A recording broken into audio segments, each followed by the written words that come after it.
the fact remains that it's not even a show.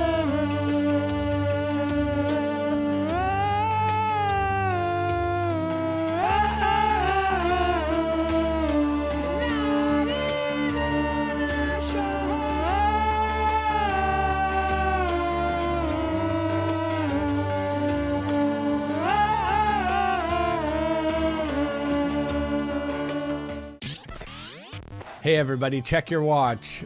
Okay, now check it again. That's right, it's NEAS time, and I'm your host, Chris James, although you might as well call me Mark McFly, because I'm back from the future, baby. That's right, I'm in the year 1980, and I'm in Miami trying to warn everybody about the dangers of cocaine use. Last night I went to a bar and I got the microphone and I said, hey, I'm from the future and I want you to know cocaine is a dangerous drug, and I know that because I came in a time machine from the future. Unfortunately, 3 or 4 other people who were high on cocaine were yelling the same thing, so it didn't have much of an effect. Anyways, we've got a great episode for you this week as we call the Mancave and Patrick Netherton, plus a new show called Alice Eats the Apple. First though, NEAS has finally gone international. That's right, a new prankster called Nigel Farage and pranked him so hard that it made international news. Check it out. Again, I don't understand that. Mark is a new caller from Northampton. Good evening, Mark. Hi, Nigel. Pleasure to speak to you. What should Boris do, in your opinion? Well, I'm not entirely sure. I think that he's been fed bad advice, basically, by the Attorney General. I don't think that the minutiae of British constitutional law is really his forte. And he acted on the advice that he was given, and that advice was bad. Well, the advice, I think, was based on what had happened for the last 800 years. But it's not his job to know that inside out, really. It's not really his. Well, it is. Well, it is. It is. It should. For the Attorney General, it is, isn't it?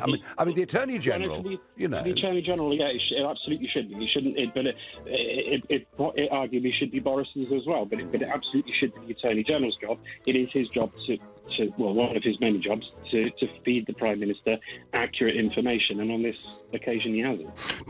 Do you think a head should roll somewhere, Mark? I don't know. The whole thing is... Do you know what?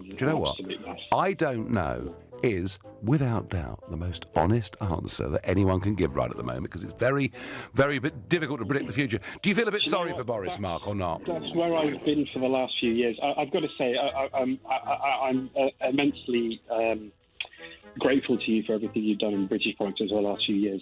I used to be an ardent Remainer. I voted Remain. I believed in the European project. Mm-hmm. I believed that staying in the European Union was the best thing for us. And then something happened, and something monumental happened. It completely changed my opinion on the whole situation. What was that monumental thing, Mark? I was kicked in the head by a horse. Right, very good. Okay, fine. Thank you. Mark, we're going to move on from that. What was that monumental thing, Mark? I was kicked in the head by a horse. Right, very good. Okay, fine. Thank you. No, Nigel, you managed not to laugh there. Come on, that was very funny. Well, no, I mean, it was. He hasn't changed his mind at all. All I would say is, when you do a talk show, whenever you have a new caller, someone that's never called the station before, you never quite know what you're going to get. And we get 1 or 2 slightly wacky people. We get 1 or 2 comedians. I started a prank, which started the whole world pranking. At least that is my dream. Except for on my own stream.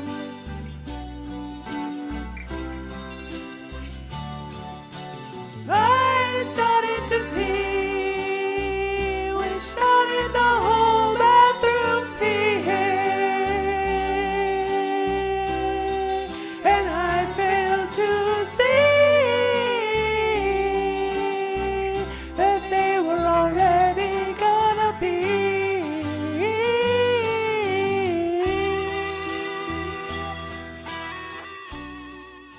There's a ban on any JJ material making it on the channel until everybody stops phoning them on their own. But in the meantime, we decided to call a new show and get some advice on how we might be able to strengthen the relationship with our old pal JJ. Check it out.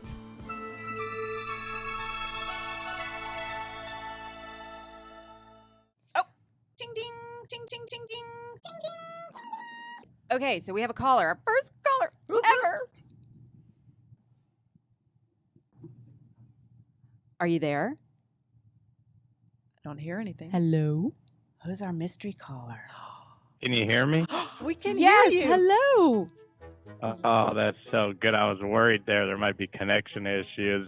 Might be some problems with the tech or something. My friend Terry would hate that. How are you ladies this morning? How's everybody doing? Good morning. We How are you? doing wonderful. How are you?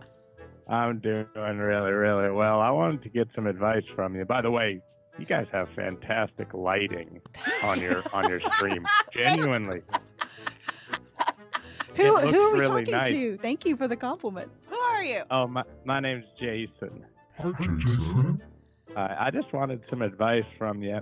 I wanted a female perspective on it. I think males, in friendship, we have a tendency to sort of be harsh, and that's the way that we bond with each other is through negativity, whereas women tend to be less that way, I think, if I can generalize a little bit. And I have a friend named JJ, good friend of mine. I'm in the JJ crew. And he has the nicest shirts you could ever imagine. The guy, he can shop, some guys can't, but he can shop. He knows what shirts fit him. He knows what looks good. And I love to tell him about how nice his shirts are. We are calling about your shirt. But he doesn't like that. He gets mad about it. He says, leave me alone about the shirts. I don't want to talk about it. I try to tell him that you got the nicest shirts around, JJ. And so eventually we let up on it. But then he started wearing this hat that was so nice. And we started trying to say, hey, JJ, you got the nicest hat. Then all of the calls started to come in about his hat. And he got mad at me about that. Do you have any suggestions? Suggested you quit complimenting him. He doesn't take compliments very well. No, why? Now, do you compliment him a lot? I mean, is he just uncomfortable, maybe? Yep. I mean, we do compliment him quite a bit. Like, probably been doing it for about 2.5 years now with the compliments. So, You know what? It is uncomfortable receiving compliments sometimes. It just really is. It's nice, but it's also it's awkward, Well, I wonder if he thinks you're making fun of him. Yep. Do you think he thinks you're joking?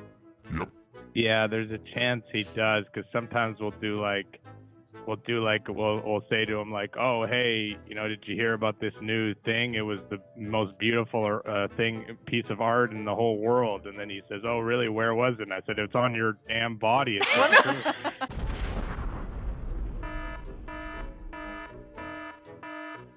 Oh, no wonder he's getting pissed off. He probably thinks. Can you hear it all? You're razzing him. Well, you ladies are beautiful and nice, and I like you a lot. Can I just get a shout out? Say, loving the JJ crew. Loving the JJ crew. I want to see a picture of JJ. Bless you. You have a great day. You too. Thank you for calling. Thank you.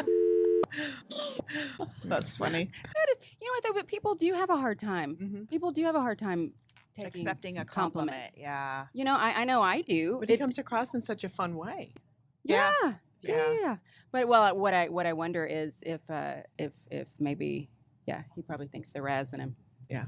We just take it to the extreme a little bit with our jokes. But that's fun. That's what makes a fun relationship. Loving the JJ crew. The tailgater is a problem alcoholic who goes to sports games for the sole purpose of getting drunk.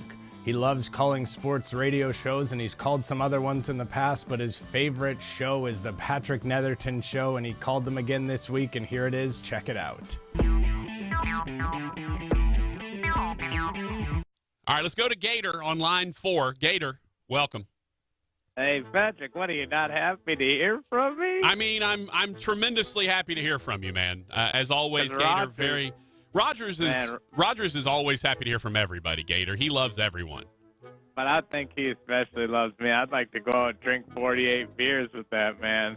Well, what are you going to drink? Now you're speaking my language. Yeah, you're welcome. Patty cake. You're welcome. It's a football season, though. Yeah. That's exciting. You playing any fantasy? I'm playing fantasy. You know, it's funny, Gator. I started playing fantasy football back in about 1994, 3 or 4. And, OJ trial. Well, it was a little before that. I'm not doing so well. I got to the draft, realized I don't know any of the players. I started doing this gag where I'd say, hey, I'll take Jack Daniels. You know. Well, and then they laughed the first time, but I'll tell you, around 8 or 9, at that point, they were pretty tired of it, pretty tired of me in general. You use the same joke over and over again, Gator. It's bound to not work. It's kind of my thing. Sports should be associating with blackout drunk, and it's become a family affair. And there's family sections at all of these sports arenas. And I have a petition that I'm starting on a website, Patrick. Okay. On a website. Okay. On a real website. Yeah. And it's a petition to add a blackout zone to every stadium here on out. Do you just have like Uber drivers lined up behind that section to walk everyone out? What?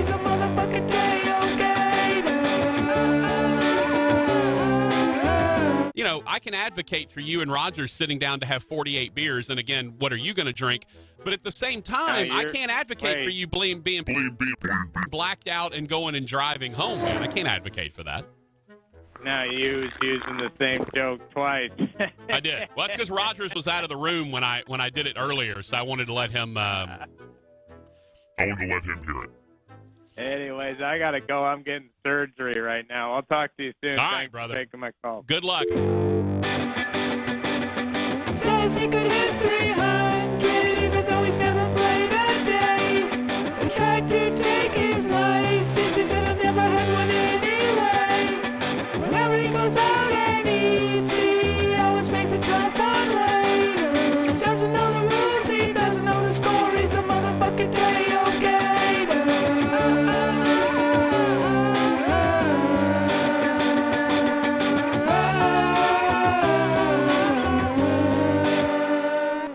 We've been calling the Mancave boys for quite some time now, and we consider them to be close friends. That's why last time when we called and they didn't seem too happy to speak with us, it really hurt our feelings.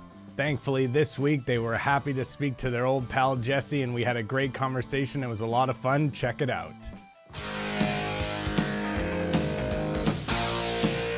Calling from the 208. State your name where you calling from. You're on the Mancave morning/afternoon show. What's up?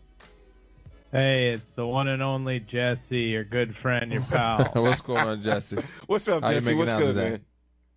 I'm making out well, man. You guys are looking good. I like those shirts, those new shirts, the merchandise. We can send you one, bro. Yeah. We can send you one. Down with the crew. That's what I was gonna ask you. I was be honest with you. You think you'd be able to send me more than one? Because I don't have any shirts. We forgot you're shirtless a lot. We forgot, Jesse. Yeah, you're shirtless. so I wouldn't mind. The hat looks good, man. You guys are looking good. You guys are looking fresh. Do you have any other merchandise? Clothing, anything like that? We got maybe some. We got all types of things, man. What's your size? What's your size, Jesse? My size is, I'm kind of embarrassed now. It's a child's extra small. You done missed a couple meals. Jesse is funny. Do you guys have any maybe some like branded rice or milk? Jesse, Ew, cut it out, nuts. bro. Cut it out, man. I'm just kidding. I'm doing fine. I'm messing around. I moved back home. I couldn't make it in the Big Apple, but you know what they say, if you can't make it in the Big Apple, you can make it anywhere. Thanks a lot, boys. Have a good day.